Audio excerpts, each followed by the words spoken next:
আসসালামু আলাইকুম গাইস, আমি ওমর আলী সার্বিয়া থেকে। আজকে কথা বলবো খুবই একটা গুরুত্বপূর্ণ বিষয় নিয়ে।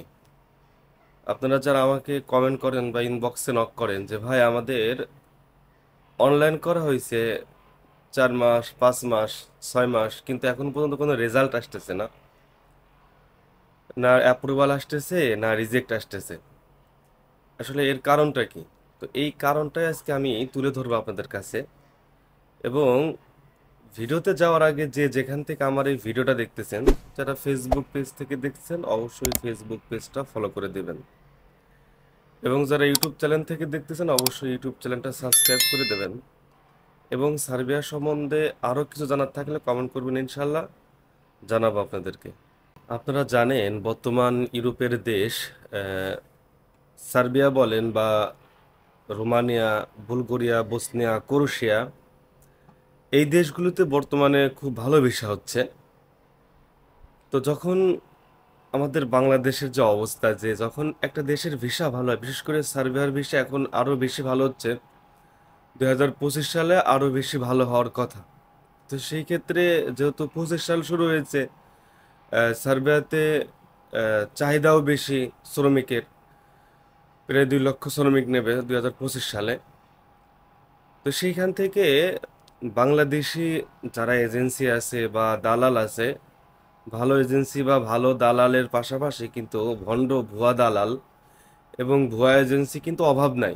আপনারা সবাই জানেন বা ফেসবুক ইউটিউব খুললে দেখতে পারেন যে অমুক জায়গায় সমস্যা, অমুক দালাল চলে গেছে, অমুক এজেন্সির অফিস বন্ধ হয়ে গেছে। এগুলো আপনারা প্রতিনিয়ত দেখতেছেন। তো এর পাশাপাশি যখন সার্বিয়াতে ভিসা রেশিও ভালো বা ভিসা হচ্ছে ভালো, এই সুবাদে কিছু মানুষ তারা ভুয়াভাবে ব্যবসা করতেছে। সেই ব্যবসাটা কিভাবে সম্ভব সেটা তুলে ধরি। সেটা হচ্ছে, দেখেন, সার্বিয়ার work permit, PPZ, invitation letter, এই যে কাগজপাতিগুলো আছে, এরপরে এই কাগজপাতিগুলো দিয়ে অনলাইন করে। তো দেখেন, যারা ভুয়া বাটপার দালাল, এরা হচ্ছে ফ্যাক পিপিজেড, ফ্যাক ওয়ার্ক পারমিট, ফ্যাক ইনভাইটেশন লেটার দিয়ে তারা ফ্যাকভাবে অনলাইন করতেছে। এখন ফ্যাকভাবে অনলাইন করাটা কি, এটা আমি আপনাদেরকে একটু বোঝাই। সেটা হচ্ছে, ধরেন, বাংলাদেশে তো কিছুই অসম্ভব না, সবই তারা সম্ভব করতে পারে। তো ফ্যাক পিপিজেড, ফ্যাক অনলাইন করে। সেটা হচ্ছে, দেখেন, যখন আপনি পাসপোর্ট জমা দিচ্ছেন একটা ব্যক্তির কাছে, তো তখন পাসপোর্ট জমা দেওয়ার পরে অবশ্যই সেই ব্যক্তি কোনো না কোনো অ্যামাউন্ট দিচ্ছেন, হোক 1 লক্ষ টাকা বা হোক 50,000 টাকা। তো তখন আপনি এই অ্যামাউন্টটা দিচ্ছেন, দেওয়ার পরে সে আপনার কার্যক্রম করবে, এই প্রত্যাশায় আপনি তার কাছে টাকাটা দিচ্ছেন। কিন্তু যখন একটা ব্যক্তি আপনার অনলাইন করতেছে, ফ্যাক অনলাইন, ফ্যাক পিপিজেড দিয়ে, ফ্যাক ওয়ার্ক পারমিট দিয়ে, ফ্যাক ইনভাইটেশন লেটার দিয়েও কিন্তু অনলাইন করা সম্ভব। সেটা কিভাবে সম্ভব? আহ, আমাদের বাংলাদেশে যে প্রোগ্রামাররা আছে, এদের দিয়ে অনলাইন ফি দিয়ে একটা ফ্যাক অনলাইন করে রাখছে আপনার সার্বিয়ার নামে, আপনাকে আইডি পাসওয়ার্ড দিচ্ছে। আপনার আইডি পাসওয়ার্ড দেওয়ার পরে ঢুকে দেখতেছেন যে আপনার রিকোয়েস্ট সাবমিট হয়ে রয়েছে, রিকোয়েস্টে আছে, সাবমিট হয়ে আছে, মানে অ্যাপ্রুভাল আসতেছে না, আপনার রিজেক্টও আসতেছে না। কেন আসতেছে না? কারণ আপনার তো ফ্যাক ওয়ার্ক পারমিট, ফ্যাক পিপিজেড, ফ্যাক অনলাইন।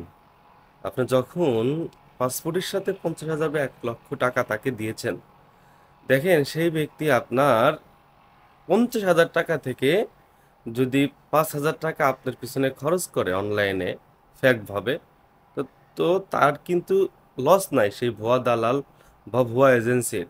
কারণ অনলাইন ফি দিয়ে প্রোগ্রামারের কিছু টাকা দিলে পরে সেই প্রোগ্রামার আপনাকে কি করতেছে, অনলাইন করে দিচ্ছে। তো একটা ভুয়া দালাল যদি 10টা বই নেয় বা 20টি বই নিচ্ছে 20 জনের কাছ থেকে, 20 জনের কাছ থেকে 20টি বই নিয়ে যদি 10,50,000 টাকা করে নেয় প্রতি পাসপোর্ট প্রতি, তো তার কাছে 10 লাখ টাকা চলে আসছে অটোমেটিকলি।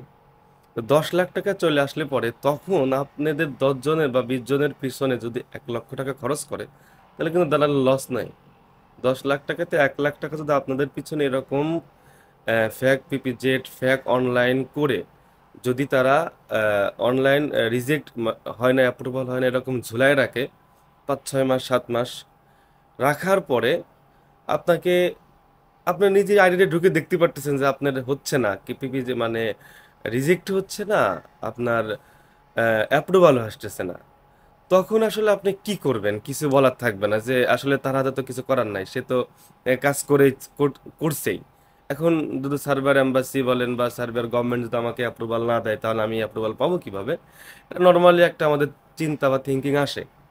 তো সেখান থেকে ভাই আহ, এই কথাটাই ক্লিয়ার করার চেষ্টা করতেছি যে সার্বিয়াতে বর্তমানে অনলাইন ফ্যাক কিন্তু সম্ভব, এটা হচ্ছে, অ্যাভেলেবেল হচ্ছে। কারণ ওই যে বললাম, আপনার থেকে 10 জন বা 20 জনের কাছ থেকে 20 লাখ টাকা নিচ্ছে, নিয়ে আপনাদের পিছনে 1 লক্ষ টাকা খরচ করে ফ্যাক ওয়ার্ক পারমিট দিয়ে, প্রোগ্রামার দিয়ে আপনার অনলাইন করে ঝুলাই রাখছে। কি কি করার আছে ভাই? কিচ্ছু করার নাই। তো সেখান থেকে আমি আপনাদের সতর্কমূলক কিছু কথা বলবো, সেটা হচ্ছে যে আপনারা যার কাছেই পাসপোর্ট দেন, ওয়ার্ক মানে ভিসা হওয়ার জন্য দেন, ওয়ার্ক পারমিট রিয়েল ভাবে আসবে, real PPZ, real invitation letter আসলে পরে আপনি কি করতে পারবেন? আপনি রিয়েল একটা অনলাইন করতে পারবেন।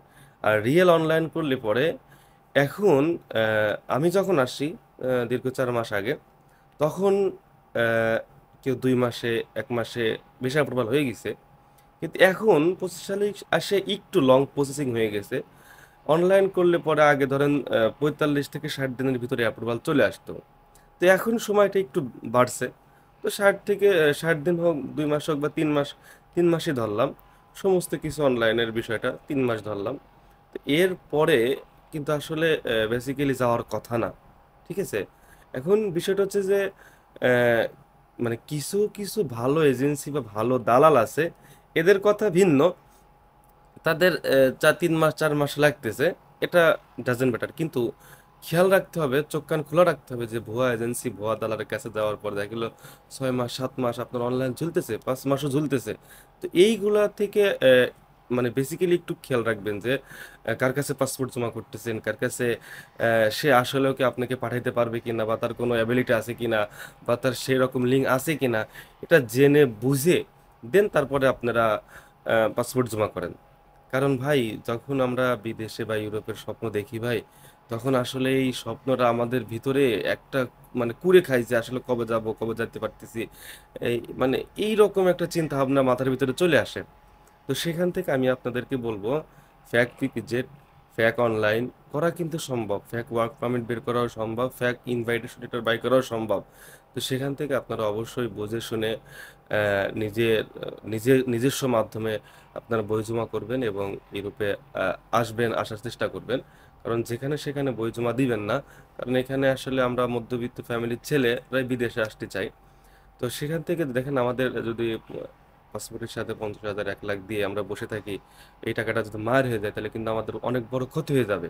তো সেখান থেকে সবাইকে বলবো যে বর্তমানে কিন্তু খুবই অবস্থা খারাপ সার্ভেয়ার বিষয়ে।